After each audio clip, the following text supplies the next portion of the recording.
성도 여러분, 주님 안에서 평안하십니까?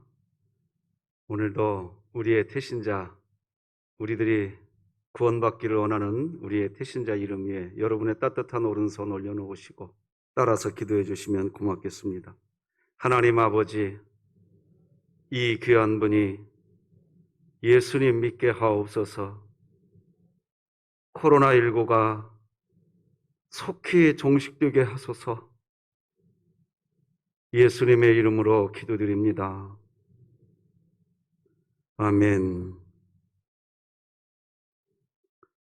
오늘은 신앙생활에 결이 일정해야 합니다. 이런 제목으로 하나님 말씀 나누겠습니다. 뭐든지 성공적인 인생을 살아가려면 목적이 뚜렷해야 합니다. 제가 성경을 좋아하는 이유 중에 하나가 있습니다. 성경은 목적이 분명합니다. 성경은 역사와 문화 그리고 각종 시대별의 다양한 사람들을 담고 있으며 갖가지 이슈들을 성경은 그 내용 속에 포함하고 있습니다. 하지만 그렇게 다양한 이슈와 사람들, 다양한 직업군의 다양한 사건들이 등장하지만 성경 안에 그 모든 것이 담겨진 이유는 분명한 목적이 있습니다. 성경은 분명한 목적이 있습니다. 뭡니까? 요한복음 20장 31절 보니까 오직 이것을 기록함은 너희로 예수께서 하나님의 아들 그리스도이심을 믿게 하려 함이요 또 너희로 믿고 그 이름을 힘입어 생명을 얻게 하려 함이니라. 성경의 목적은 예수님이 하나님의 아들인 것을 믿게 하는 것이 목적입니다. 또 하나는 너희로 그것을 믿고 그 이름을 힘입어 생명을 얻게 하려 함이라. 이렇게 얘기합니다. 그러니까 생명을 얻는 거지요. 무엇을 통해? 예수 그리스도가 하나님의 아들인 것을 믿고 생명을 누리는 것. 그것이 성경의 목적입니다. 성경은 목적이 확실합니다. 믿음을 갖게 하려고 하고 생명을 얻게 하려고 하는 목적을 갖고 기록된 책이 성경책입니다. 우리 인생도 마찬가지입니다. 목적이 이끄는 인생을 살아야 합니다. 목적이 무엇인가? 정리하려면 일단 쓸데없는 것부터 버리시기 바랍니다. 심지어 공부도 그렇습니다. 교양이라고 해서 어렸을 때 공부하는 게 있지만 시간이 흐를수록 결이 맞아야 합니다. 결이 맞다는 말, 목적이 동일해야 된다는 얘기입니다. 결이 맞는다는 말이 무엇인가요? 예를 들면 이렇죠. 일본으로 선교를 떠난다 라고 하면서 중국어 공부를 해요. 결이 맞아요? 중국으로 선교를 간다고 하면서 일본어 공부를 한단 말이죠. 결이 맞나요? 안 맞습니다. 성경은 목적이 분명하기에 내용에 결이 있습니다. 어떻게 구원을 받는지, 어떻게 하면 예수님을 잘 믿는 삶을 살 것인지, 어떻게 하면 예수님을 믿는 참 그리스도인답게 살아갈 수 있는지, 이런 것들을 우리에게 명확하게 알려주는 게 성경입니다.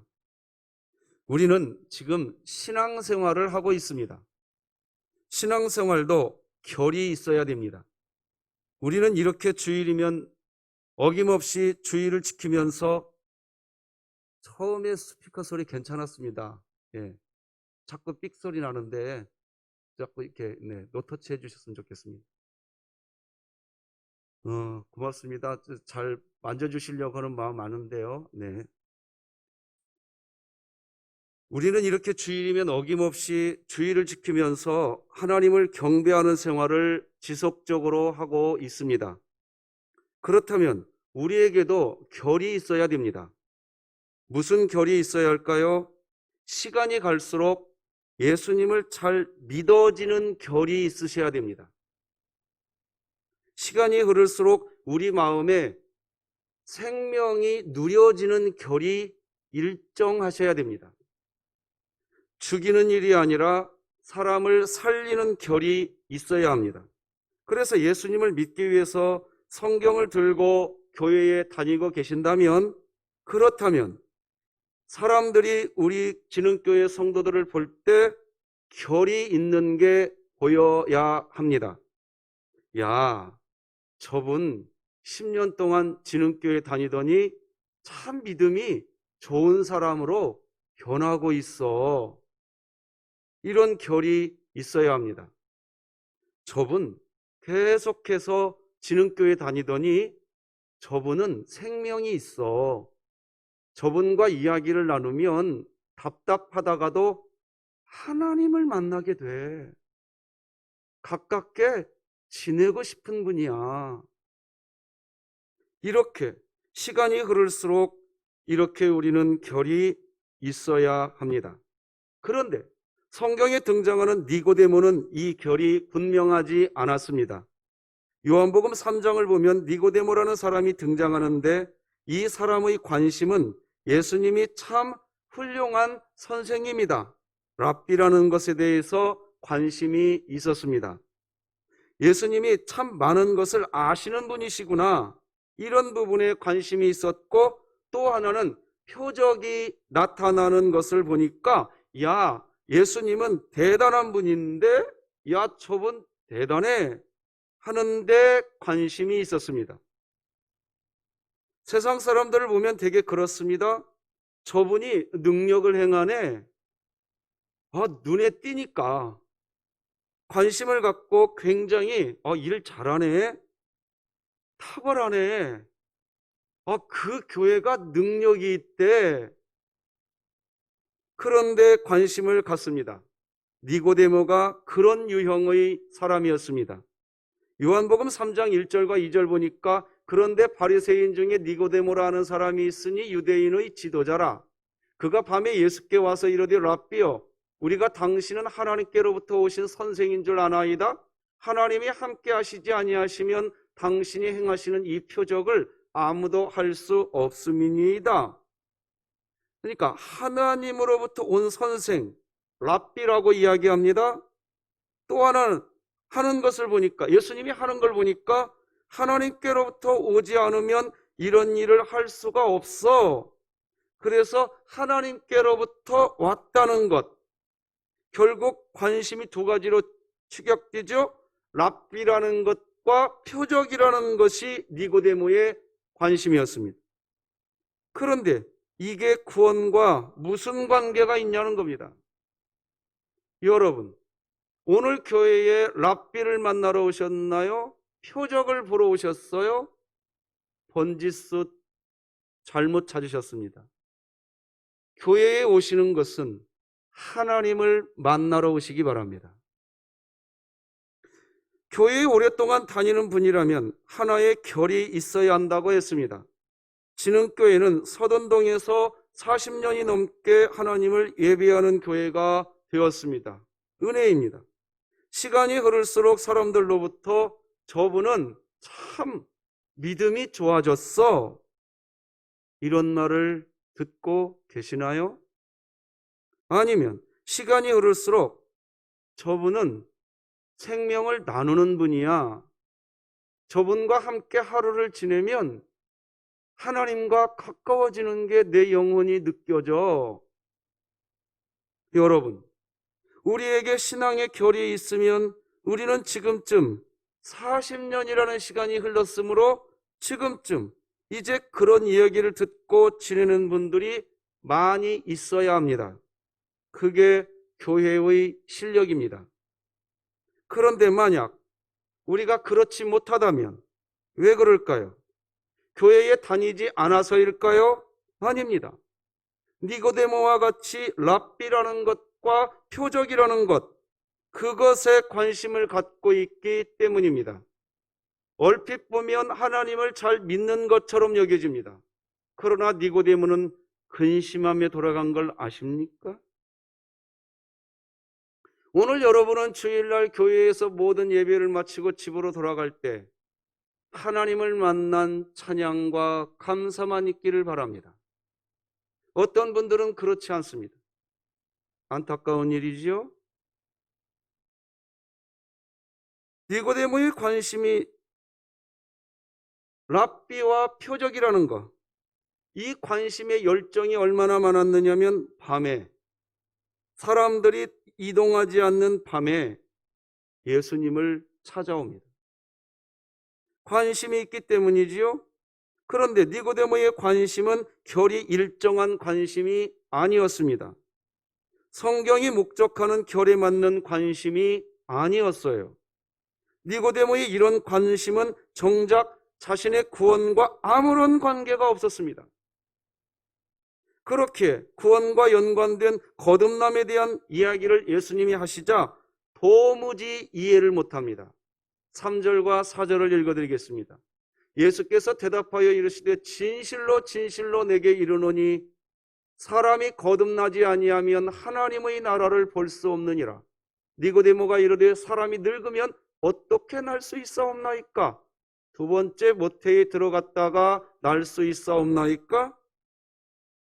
니고데모는 랍비라는 것과 표적이라는 것에 관심을 갖고 있는데 예수님은 거듭남과 하나님 나라에 대한 이야기를 하십니다. 그런데 예수님이 이 이야기를 하시면서 진실로 진실로 내게 이르노니 이런 말을 하시지요. 무슨 말입니까? 정말로 내가 너에게 하고 싶은 말이 있다라는 거예요. 정말로 니고데모 네가 가져야 할 관심은 다른 데 있다. 바로 거듭남과 하나님 나라, 거기에 관심을 가져라. 이런 의미입니다. 우리도 보면 예수님을 더 잘 믿는 것, 생명을 누리는 것, 그런 것에 관심을 갖고 교회에 오셔야 합니다. 거듭남과 하나님 나라에 대한 관심을 갖고 교회에 오셔야 합니다. 그래서 내가 오늘 예배를 통해, 내가 오늘 주일학교 교사 사명을 통해, 내가 오늘 하는 섬김을 통해 예수님을 더 잘 믿는 자리로 나아가고 있는가?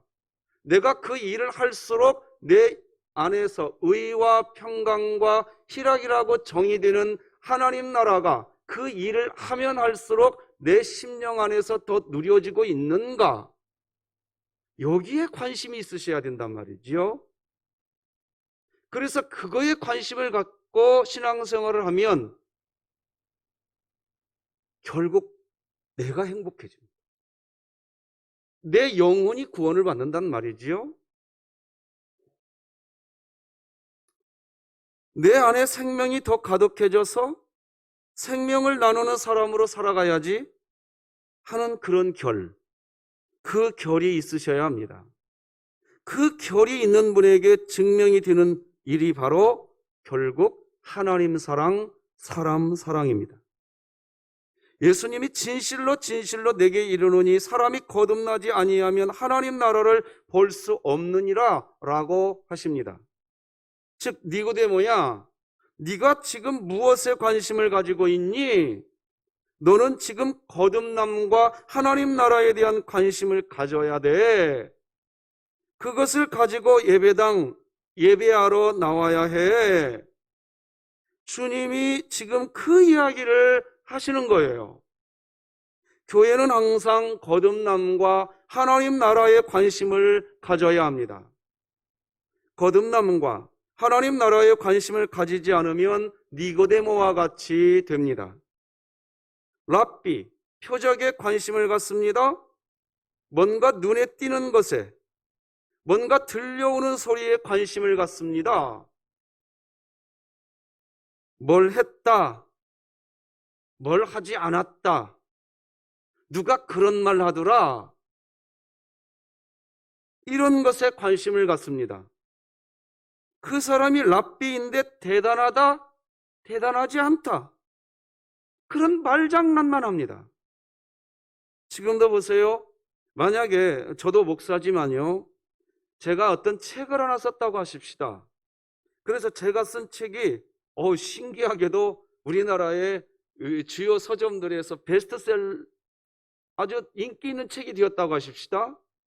그리고 제가 쓴 책이 막 지금 막 그렇게 인기 있게 막 팔려가고 있는데 그걸 여러분들이 알았습니다.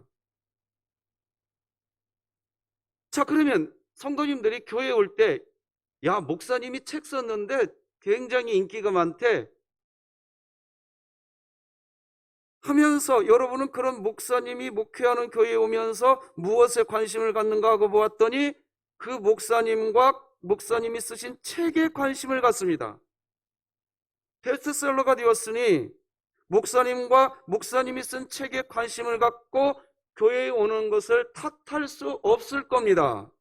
하지만 그럼에도 불구하고 여러분이 예배를 마치고 집으로 돌아가시기 전까지 자신의 거듭남과 자신이 하나님 나라에 관심이 있었는가?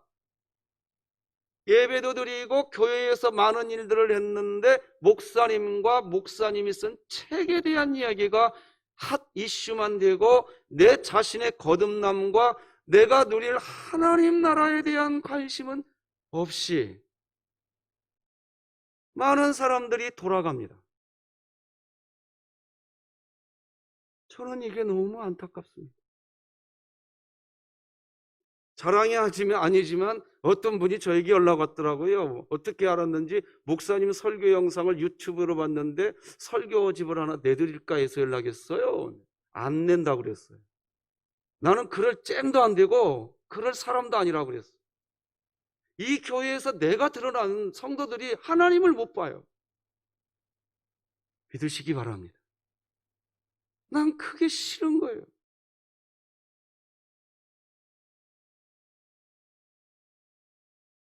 니고데모가 그냥 돌아가고 맙니다. 예수님께 나와서 교회에 나와서 거듭남과 하나님 나라에 관심을 가지게 되면 반드시 나타나게 되는 현상이 있는데 그것은 하나님 사랑, 사람 사랑입니다. 하나님이 그냥 좋고 사람이 그냥 좋아지는 현상, 그것이 증명하는 거예요.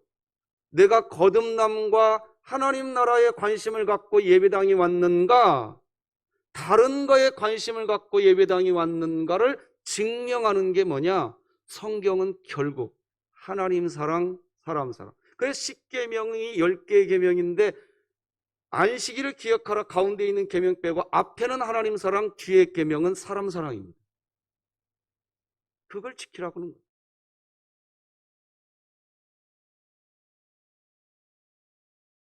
여러분에게 오늘 그것이 나타나시기 바랍니다. 기독교의 능력은 바로 여기에서 나타납니다. 기독교의 능력은 사랑에서 나오는 능력입니다.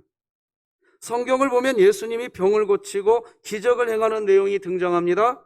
사도행전을 보면 많은 표적들이 등장합니다. 그렇다 보니까 사람들이 오해합니다. 기독교의 능력은 어떤 기적과 표적, 기사와 사람들이 신기하게 생각하는 일들이 나타나는 것, 그것이 기독교의 능력이라고 착각합니다. 근데 성경은 그렇게 말하지 않아요. 성경은 그런 것, 그 자체를 능력이라고 한 번도 하지 않습니다. 오히려 그런 것이 그렇게 많이 나타나도 사랑이 없으면 그 놀라운 일들은 아무것도 아니라고 이야기합니다. 정반대로 이야기하는 거예요. 아무런 유익이 되지 않는다는 거예요.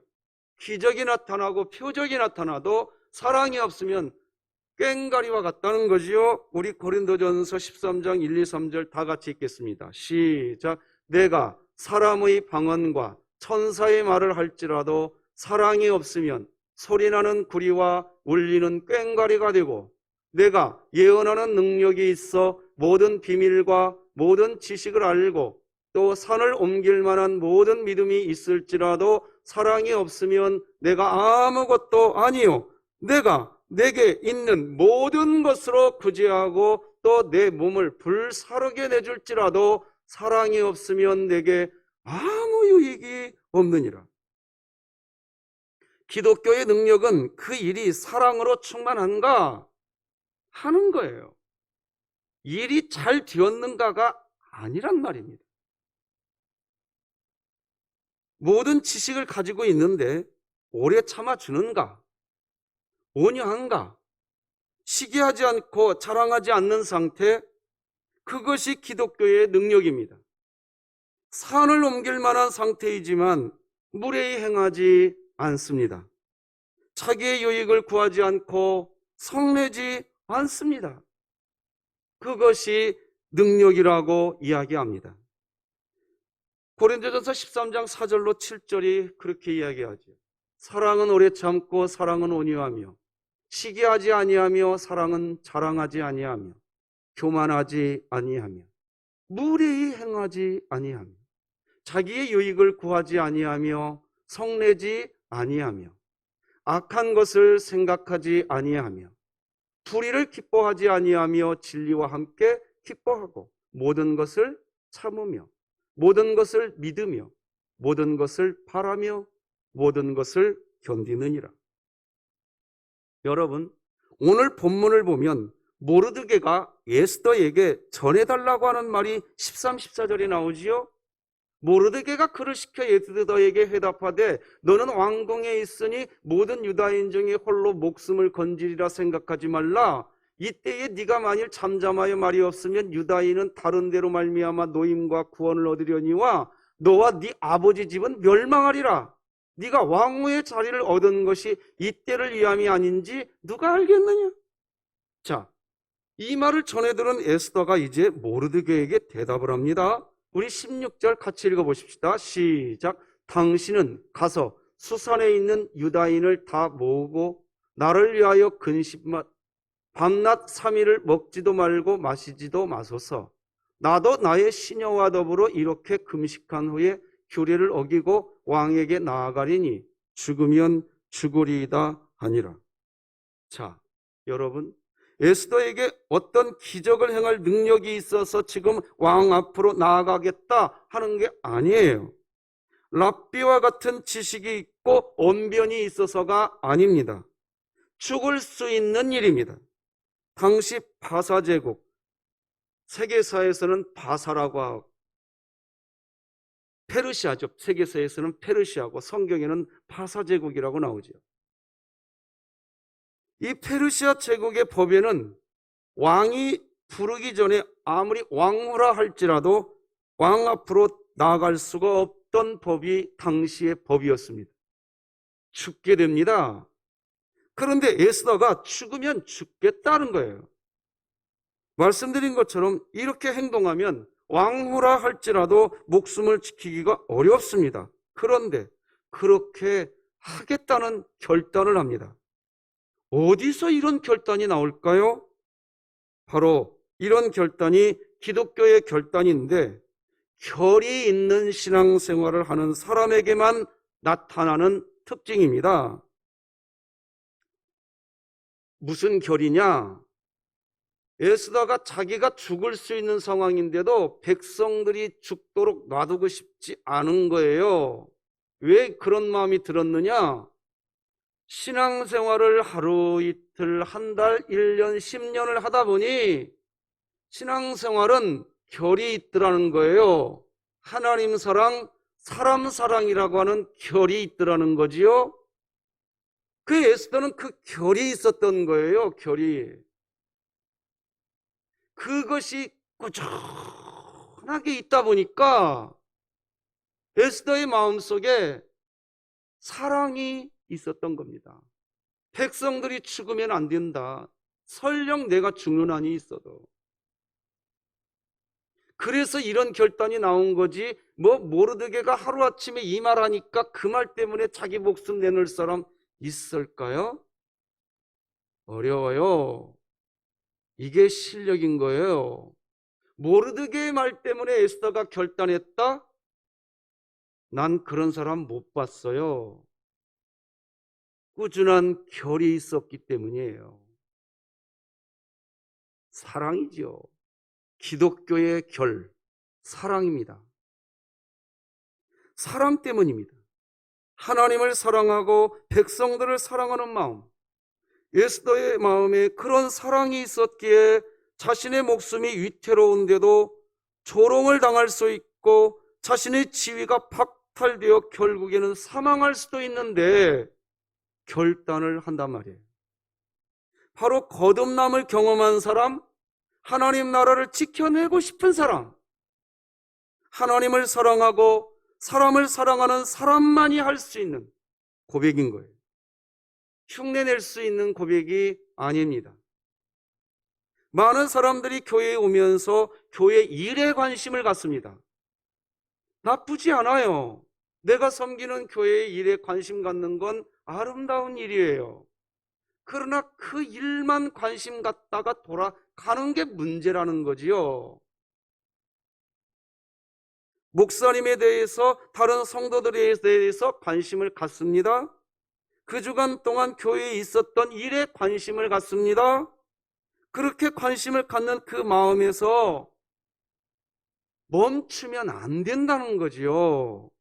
그렇게 교회 일과 목사님과 그 주간에 있었던 그 많은 일들을 알게 된 바로 그 상태에서 여러분 자신의 거듭남, 여러분이 경험하게 될 하나님 나라, 그것으로 관심 이동이 있으시기 바랍니다. 할렐루야. 관심 이동이 되어야 하는 이유는 그리스도인이라 할지라도 자신이 들은 어떤 교회 일, 자신이 들은 목사님에 대한 어떤 이야기, 자신이 들은 어떤 다른 성도에 대한 이야기, 그 주간에 있었던 교회의 어떤 일들, 이런 것들로 인하여 분노하게 되는 일이 있기 때문이에요. 마음이 상하게 되는 일이 있기 때문이에요.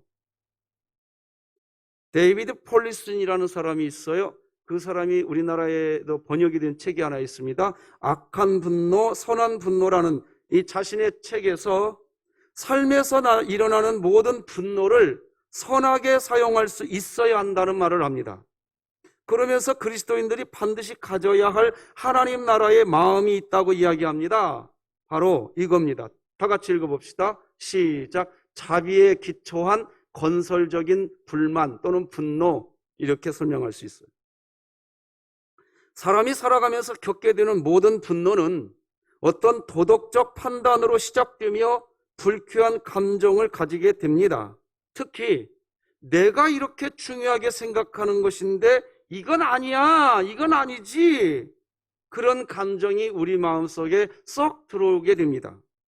이런 감정이 일어날 때 설령 그리스도인이라 할지라도 이것을 선하게 사용할 수도 악하게 사용할 수도 있습니다. 데이비드 폴리스는 이런 것에 대해서 자비에 기초한 건설적인 불만이라고 표현한 이유는 건설적인 방법으로 불만을 사용해야 선한 분노가 된다는 거예요. 자비에 기초한 건설적인 불만, 이런 분노는 일반적인 분노와 달라진다고 설명합니다. 사람이 살아가면서 일반적인 분노도 악에 대해 그리고 나쁜 것에 대해 동일하게 분노합니다.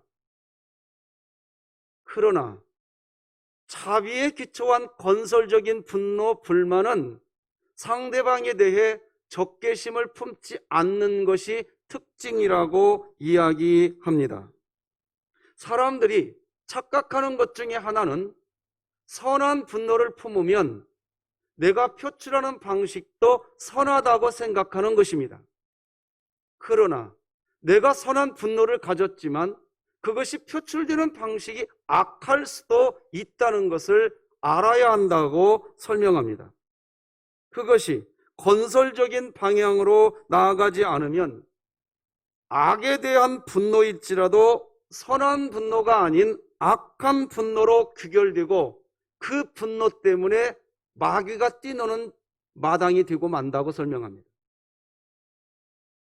악한 분노를 품었다 하더라도 그 방식이 건설적이면 선한 분노로 표출될 수도 있는 것이지요. 선한 분노는 건설적이다.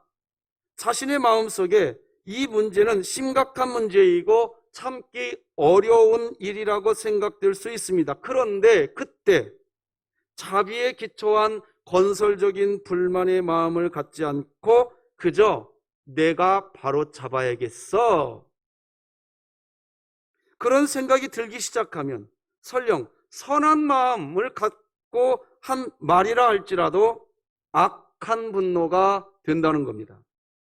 그래서 데이비드 폴리스는 자신의 책 악한 분노, 선한 분노라는 자신의 책에서 자비에 기초한 건설적인 불만은 인내, 용서, 관대함과 건전한 갈등이라는 네 가지 요소를 통해 표출된다고 말해줍니다. 이제 여러분 좀 휴가 기간이 될 수 있는데 이번 여름 기간에 데이비드 폴리슨의 악한 분노, 선한 분노를 읽으시기를 추천해 드립니다. 신앙생활에 굉장히 유익이 될 겁니다. 요즘 페이스북이나 인터넷 SNS 발달로 많은 대화가 온라인에서 되고 있습니다. 그런데 온라인에서 나눠지는 대화를 보면 정말 많은 비판의 말들이 얼마나 많은지 모르겠습니다. 그런데 그런 비판의 말을 보면 대부분 건설적이지 않은 방식으로 그저 내 생각이 그렇다는 거예요. 대부분이. 건설적인 불만은 대안을 찾고 나서고 건설적인 불만은 오래 걸리지만 문제를 해결하기 위해 전진하고 자신이 먼저 희생하는 이야기. 이런 문제가 있군요. 제가 먼저 이렇게 희생할게. 우리 그렇게 한번 해봅시다. 이렇게 돼야 되는데 그렇게 하지 않습니다. 오늘 본문에 나타난 에스더의 모습에서 그런 건설적인 태도를 보게 됩니다. 참 그리스도인으로서 거듭남과 하나님 나라에 대한 깊은 이해를 갖고 있는 에스더를 오늘 우리는 만나게 됩니다. 이스라엘 백성들을 모두 다 죽이려고 하는 하만이라고 하는 이 모략군 하만의 계략 앞에서 정말 누구보다도 크게 분노할 수밖에 없는 상황인데 나도 나의 시녀와 더불어 이렇게 금식한 후에 규례를 어기고 왕에게 나아가리니 죽으면 죽으리이다.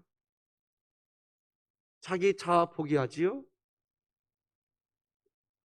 심각한 문제 앞에서 보여준 에스더의 이 말은 성경이 교훈해주는 십자가의 도를 지닌 그리스도인의 전형적인 모습이라고 할 수 있습니다. 십자가의 도는 세상의 죄를 대신해서 예수님 자신께서 십자가에 못 박힌 사랑이 십자가의 도입니다. 그리고 그 십자가의 도를 따라가는 사람을 성도라고 이야기하는 겁니다.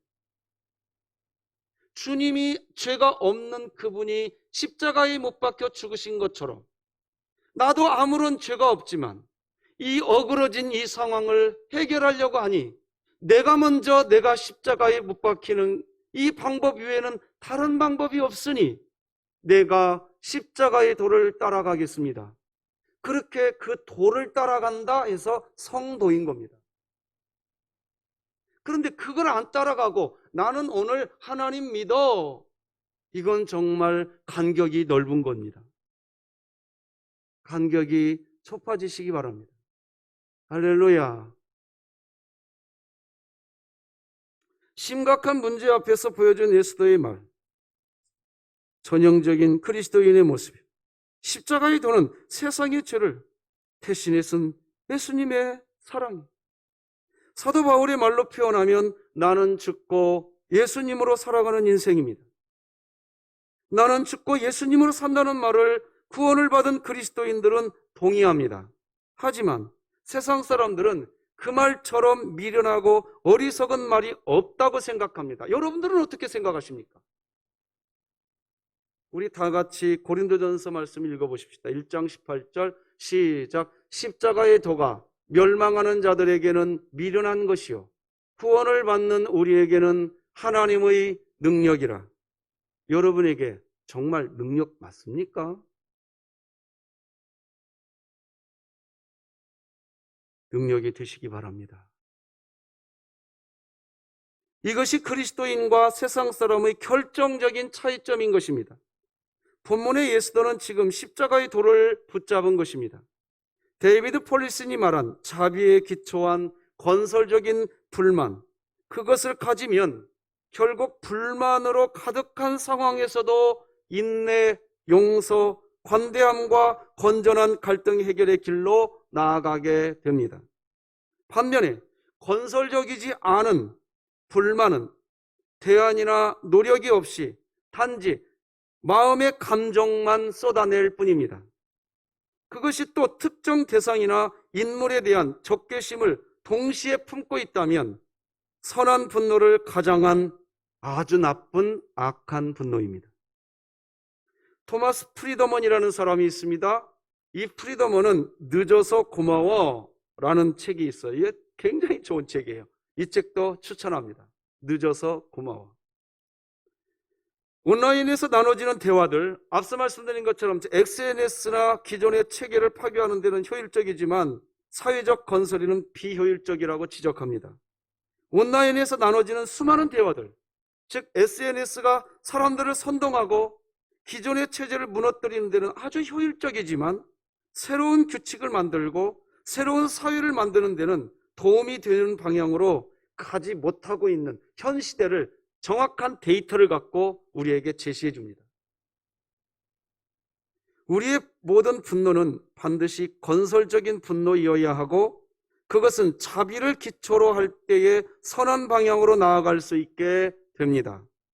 예수님은 나사로의 죽음 앞에서 분노하셨다. 그러나 그분의 분노는 특정한 어떤 대상이나 상황에 대한 분노가 아니라 악 그 자체에 대한 분노였습니다. 그리고 그것을 건설적인 방향으로 예수님은 바꾸어 가십니다. 오늘 본문의 모르드게와 에스더가 그런 예수님의 모습을 보여줍니다. 자신을 희생함으로써 결국 그 악을 근절해 갑니다. 그리고 더 나은 세상이 되기 위한 방식으로 자신의 분노를 사용합니다. 우리가 하는 말은 건설적인지 문제를 해결하고자 하는 방향으로 사랑 안에서 행해지고 있는지 돌아보아야 합니다. 지식인이 되었다는 것은 자신의 노력으로 쌓은 것이 아닙니다. 하나님의 은혜로 주신 것이고 그 자리에 있게 하신 뜻이 있는 것입니다. 그것을 자신의 노력으로 성취했다고 생각하면 지식이 있는 만큼 교만해집니다. 오늘날 한국교회를 향해 다양한 말들을 하지만 마치 자기는 빠져있는 것 같은 뉘앙스를 가질 때도 있습니다.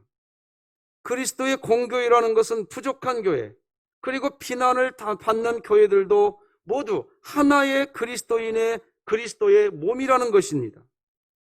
그런데 교회가 어떻다라는 말을 하면서 자신은 가장 의로운 척합니다. 거기에 아무런 그 문제와 상관없이 나만 옳다고 얘기합니다.